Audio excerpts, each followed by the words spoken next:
Hello everyone, आप सभी का स्वागत है। आज बात करेंगे वारी रिन्यूएबल टेक्नोलॉजी कंपनी के बारे में। कंपनी का बिजनेस मॉडल देखेंगे, फाइनेंशियल कंडीशन देखेंगे और अभी जो शेयर प्राइस है वो किस कंडीशन में ओवर वैल्यूड है, अंडर वैल्यूड है, तो ए टू जेड बेसिक सिंपल तरीके से डिस्कस करेंगे। तो चलिए यहाँ पे स्टार्ट करते हैं।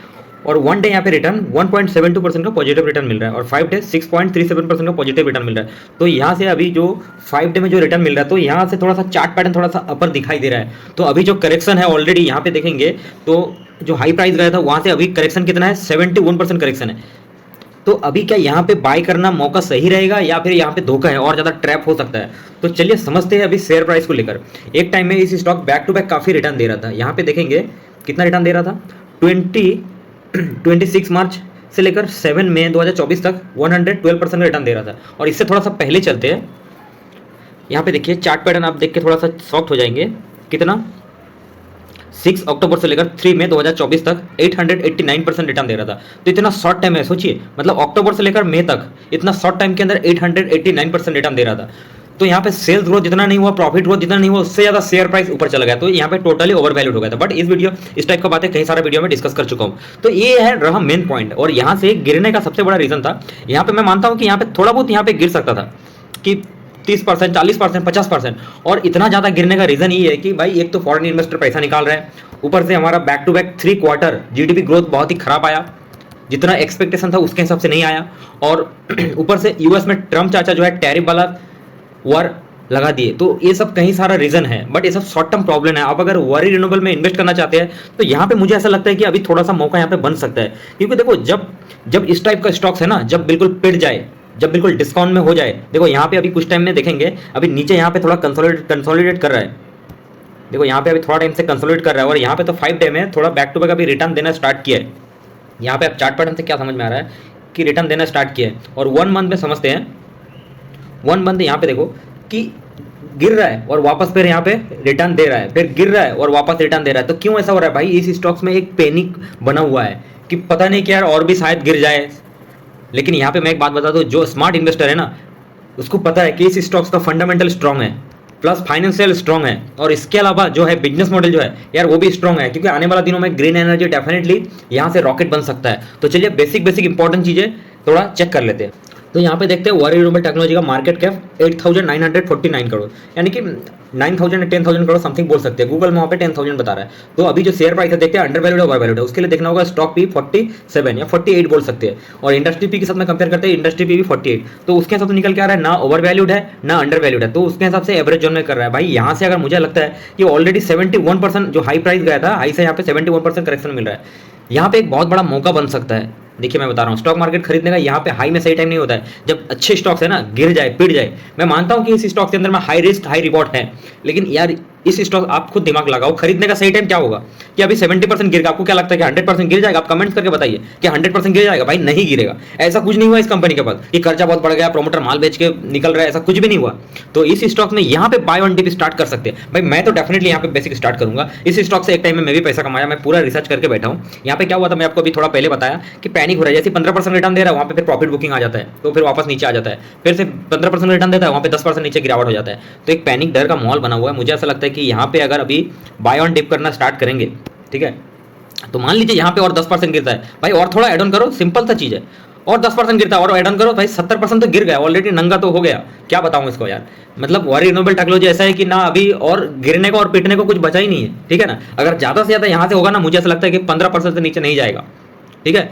आप अगर यहाँ पे बाय करते हैं तो शॉर्ट टर्म में भी आपको प्रॉफिट होगा, लॉन्ग टर्म में डेफिनेटली आपको कंपाउंड का बेनिफिट मिलेगा। तो मुझे ऐसा लगता है। तो चलिए फटाफट अभी फाइनेंशियल चेक कर लेते हैं क्या है फाइनेंशियल। तो कंपनी का यहाँ पे डेट देखते देखते, यानी कि कर्जा तो ना के बराबर कर्जा तो है ही नहीं, कर्जा डेट टू इक्विटी में तो बिल्कुल भी नहीं है। और उसके कंपेयर में रिजर्व देखते हैं, ठीक है, 299 करोड़, तो बहुत बेहतरीन है। और year on year sales growth 110% और प्रॉफिट ग्रोथ 70%। भाई किसी भी स्टॉक्स का एक मान लीजिए 9,000 10,000 करोड़ की कंपनी है, ऑलरेडी 70% गिर गया, जिसका सेल्स ग्रोथ इतना तगड़ा हो, प्रॉफिट ग्रोथ तगड़ा हो, एक स्टैंडर्ड सेल ग्रोथ मान लीजिए 30 to 35%, तो उसके कंपेयर में काफी स्ट्रॉग है। मैं डायरेक्टली ये नहीं बोल रहा हूँ कि आप डायरेक्टली बाय कर लो, सेल कर लो, होल्ड कर लो, कोई रिकमेंडेशन नहीं है, जस्ट ओनली स्टडी पर्पस के लिए। आप किसी को ब्लेम मत देना लाइफ में, ठीक है ना। आप समझने की कोशिश कीजिए। Operating profit margin year on year 18% something, 18% से ऊपर है।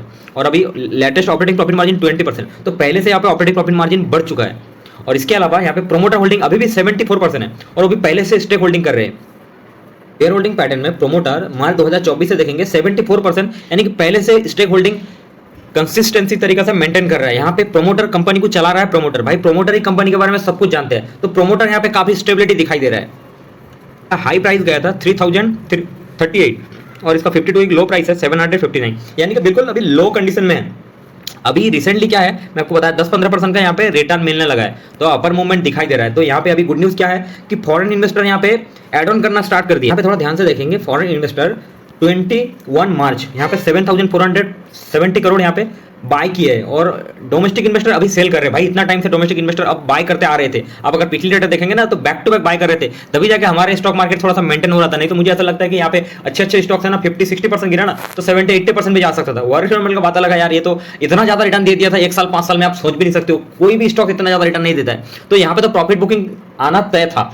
चलो ये मतलब 40% गिर सकता था कि ओवरऑल स्टॉक मार्केट में थोड़ा बैड न्यूज टोटल की वजह से यहाँ पे 70-80% यूं ही गिर गया। बट इस स्टॉक क्या होता है ना, थोड़ा सा बुल मार्केट आता है ना तो ऐसे स्टॉक सबसे ज्यादा तेज भागने लगता है, क्योंकि ओवरऑल फंडामेंटल, ओवरऑल फाइनेंशियल और बिजनेस मॉडल अच्छा है। तो चलिए यहाँ पे और देखते हैं। 20 मार्च को यहाँ पे अभी खरीदारी कर रहा है 3200 करोड़ का यहाँ पे बाय कर रहे हैं बैक टू बैक। इसके पहले भी यहाँ पे बाई छोटा मोटा किए थे, बीच में थोड़ा सा सेल किए थे, और इसका पिछला वहाँ पे बैक टू बैक सेल कर रहे थे। अब अगर पिछला डेटा थोड़ा देखेंगे ना, पिछला डेटा यहाँ पे देखो, फरवरी में बहुत ही जबरदस्त सेल किया, 58,000 करोड़ यहाँ पे सेल किया, जनवरी में 87,000 करोड़ सेल किया, दिसंबर में सेल किया, नवंबर में तो 45,000, अक्टूबर में तो मतलब हद पार हो गई, 1,14,000 करोड़ यहाँ पे सेल किए। तो इसकी वजह से स्टॉक मार्केट नीचे इतना क्रैश हुआ। तो अभी यहाँ पे मुझे ऐसा लगता है कि अभी फॉरेन इन्वेस्टर अभी बैक टू बैक यहाँ पे अभी 2 दिन बड़ा अमाउंट यहाँ पे धीरे धीरे बाय कर रहे हैं। इस तरीके से अगर कंटिन्यू बाय करते जाएंगे ना तो मुझे ऐसा लगता है कि भाई शेयर मार्केट यहाँ पे डेफिनेटली ऊपर जा सकता है। इंडियन स्टॉक मार्केट में अभी तक कुछ नहीं हुआ कि कंपनी का बिजनेस बंद हो गया, ऐसा कुछ नहीं हुआ है। टैरिफ वैरिफ लगाएंगे यार तो जो लगाना है भाई लगा दो, कंपनी उसको मार्केट उसको यार ऑब्जर्व कर लेगा, एडजस्ट कर लेगा। भाई कोरोना बड़े ऐसा धुरंधर आ गए हमारे देश में, सबको यार मार्केट ने एडजस्ट कर लिया है, भाई इसको भी एडजस्ट कर लेगा। अभी क्या मार्केट एडजस्ट करने में क्या ऑलरेडी तो मैक्सिमम स्टॉक गिर गया, 50%, 60%, 70% गिर गया, और क्या एडजस्ट करना है, एडजस्ट जो करना था ऑलरेडी यहाँ पे कर चुके हैं। यहाँ पे अभी समझना है आप जिस कंपनी में इन्वेस्ट कर रहे हैं वहां पे देखिए उसका फाइनेंशियल किस कंडीशन में है, प्लस फंडामेंटल देखो और साथ में इसका बिजनेस मॉडल देखो कि भाई आने वाला दिनों में इसका प्रोडक्ट सेलिंग हो सकता है कि नहीं हो सकता है। तो डेफिनेटली अगर ये सारी चीजें हैं और साथ में शेयर प्राइस हाई से ऑलरेडी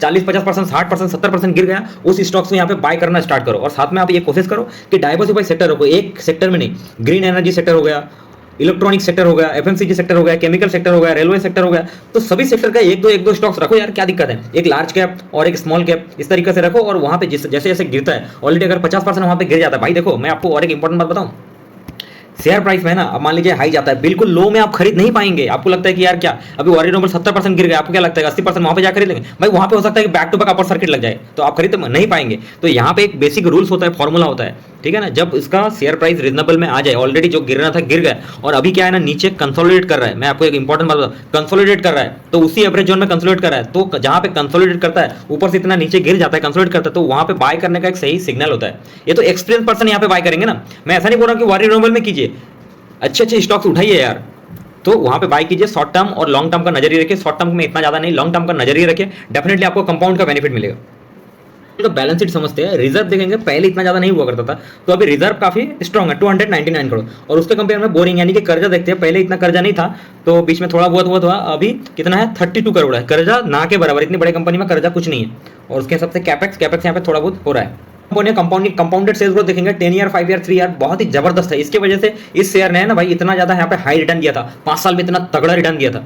और ट्रेलिंग 12 मंथ में क्या होता है, ट्रेलिंग 12 मंथ कंपटीशन का मार्केट आ गया, मार्केट में बहुत सारा प्लेयर आ गया, तो इसकी वजह से ट्रेलिंग 12 मंथ में 110% भाई कोई कम नहीं होता है। मैं आपको एक बात बताता हूँ, यहाँ पे अगर है ना आप इस स्टॉक्स में आगे आने वाला 4-5 साल रहेंगे ना भाई, मुझे ऐसा लगता है कि इस स्टॉक से तगड़ा रिटर्न बना सकते हैं। और साथ में ट्रैक करता रहना पड़ेगा, ऐसा नहीं कि आंखें बंद करके किसी का यार अंधभक्त मत बन जाओ, अंधभक्त कभी किसी का नहीं बना चाहिए जब तक अच्छा सेल्स ग्रोथ प्रॉफिट ग्रोथ दे रहा है। मैं एक बात बता दूं, क्वार्टर ऑन क्वार्टर चेक कीजिए, ईयर ऑन ईयर चेक कीजिए, सेल्स ग्रोथ प्रॉफिट ग्रोथ साथ में दे रहा है, तब तक इस स्टॉक से अपना बने रहिए, नहीं तो बिल्कुल भी नहीं, वहां से निकल जाने का। सिंपल सा चीज है कि भाई कंपनी के ऊपर कोई बहुत बड़ा फ्रॉड केस आ गया, बहुत बड़ा झोल झमेला आ गया तो निकल जाइए, अभी कोई भी ऐसा प्रॉब्लम नहीं है इस कंपनी के ऊपर। Compounded profit growth 10 year, 5 year, 3 year बहुत ही तगड़ा है, इसकी वजह से इतना रिटर्न दिया था। ट्रेलिंग 12 मंथ 70%, तो यहाँ पे स्टैंडर्ड एक 30 to 35% या 50%, तो उससे भी तो यहाँ ज्यादा है भाई। सेल्स ग्रोथ प्रॉफिट किसी भी शेयर प्राइस ऊपर कब जाता है, जब उसका सेल्स ग्रोथ प्रॉफिट ग्रोथ इतना तगड़ा हो, बैक टू बैक अगर इस तरीके से प्रॉफिट ग्रोथ होता रहेगा तो शेयर प्राइस आज नहीं तो कल जाना है। एक साल में 4 क्वार्टर आता है, मैं मानता हूं कि अभी थोड़ा सा लेटेस्ट क्वार्टर थोड़ा सा बुरा आ गया है, चलो मैं मान लेता हूं। तो क्या लगता है आपको, ईयर ऑन ईयर इतना तगड़ा है तो थोड़ा आपको पेशेंस का खेल है यार, थोड़ा सा वेट एंड वॉच करना पड़ेगा। यहाँ पे ऑलरेडी 70% गिर गया, तो आप सोच सकते हैं भाई किसी को आधा ग्लास में पानी है ना, किसी को आधा खाली दिखाई देगा, किसी को आधा ग्लास में यार प्यास बुझा के लंबे दौड़ के लिए निकल जाएंगे। शेयर होल्डिंग पैटर्न में एफआई और डीआई देखेंगे तो पहले तो नहीं हुआ करते थे, तो अभी यहाँ पे एफआई डीआई थोड़ा थोड़ा यहाँ पे एड ऑन कर रहे, इस कंपनी में देखेंगे ना भाई, ऑर्डर के मामले में बहुत तगड़ा है। अभी 11 मार्च को भी एक ऑर्डर मिला था 750 करोड़ का। मतलब इस कंपनी के पास बहुत back to back continue order मिल रहा है। आप जाके यहाँ पे एक एक डिटेल्स चेक कर पाएंगे। और इसी स्टॉक्स में देखेंगे कोई भी एएसएम कैटेगरी में नहीं है, और इसका प्राइस बैंड 20% है। भाई ऐसा भी हो सकता है कि बुल मार्केट आ जाए ना, तो एक दो यहाँ पे अपर सर्किट लगा दे, 20% का ऐसा एक सर्किट लगा दे, उसके बाद में 10% का लगा दे, और यहाँ पे back to back upper circuit मार दे। ऐसा भी हो सकता है। इस स्टॉक्स और ज्यादा टाइम यहाँ पे नीचे नहीं रह सकता है, मुझे ऐसा लगता है, क्योंकि एक टाइम में इसका मार्केट कैप 30,000 करोड़ का हुआ करता था। अभी 9,000 तो मतलब 9,500 करोड़ की मार्केट कैप हो गया, उससे भी कम हो गया। यहाँ पे देखिए कितना हुआ, 8,948 करोड़। और एक साल का यहाँ पे पी चार्ट देखते हैं, एक मीडियम पी जो है ना वो 95 है, तो उसके कंपेयर में भी यहाँ पे नीचे आ चुका है, और नीचे फिलहाल यहाँ पे कंसोलिडेट कर रहा है, यहाँ पे एक सपोर्ट मिल रहा है। तो भाई एक टाइम में देखो यहाँ पे जब नीचे आता था ना, एक बाउंस बैक करता था, तो यहाँ पे देखो एक बाउंस बैक कर रहा था, तो अभी तो उसके कंपेयर में काफी नीचे आ चुका है। आपको क्या लगता है कि यहाँ से और नीचे जाएगा? तो फिर इतना टाइम से यहाँ पे जो है ना मार्केट में बहुत ज्यादा बैड न्यूज था, अगर गिरना रहता ना तो भाई ऐसे तरीके से यहाँ पे गिर जाता। तो मुझे नहीं लगता है कि और यहाँ पे गिरेगा, मुझे ऐसा लगता है पर्सनली। आपको कुछ भी लग सकता है, जहां तक मेरा एक्सपीरियंस है, मैं डेफिनेटली यहाँ पे बाय ऑन डिप यहाँ पे कर सकता हूँ। Thank you so much watching this video. और आप सुनिए, सबका करिए खुद का, ठीक है ना। लाइफ में कभी किसी को ब्लेम मत कीजिए, और हमेशा स्टॉक मार्केट को समझने की और सीखने की जरूरत है, और सीखिए। Thank you so much watching this video.